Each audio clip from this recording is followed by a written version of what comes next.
15 अगस्त 1947 देश आज़ाद हो चुका था, लेकिन खरसावां की ज़मीन पर आज़ादी का जश्न नहीं, मौत उतर रही थी। हज़ारों आदिवासी अपने राजा के सम्मान में अपने हक की उम्मीद लेकर इकट्ठा हुए थे। उन्हें नहीं पता था कि कुछ ही पलों में इतिहास उनके खून से लिखा जाएगा।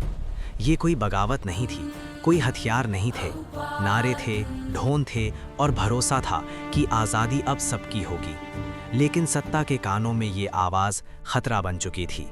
अचानक आदेश आया और फिर गोलियां चली, बिना चेतावनी, बिना दया। लोग गिरते गए, माताएं चीखती रहीं, बच्चे कुचले गए। खरसावां का मैदान लहू से भर गया। सरकारी रिकॉर्ड आज भी चुप है, कहीं 19, कहीं 35।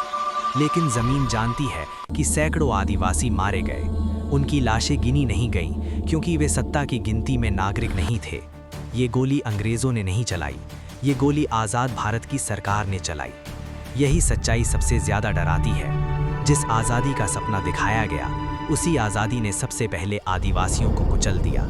खरसावां कोई अकेली घटना नहीं थी, ये उस सिस्टम की शुरुआत थी जहां आदिवासी, दलित और वंचित हमेशा सबसे आखिर में गिने गए या कभी गिने ही नहीं गए। इतिहास किताबों में नहीं, कब्रों में दबा दिया गया। लेकिन याद रखना, जो खून बिना न्याय के बहता है वो सवाल बनकर लौटता है। खरसावां आज भी पूछ रहा है, क्या यही थी आज़ादी?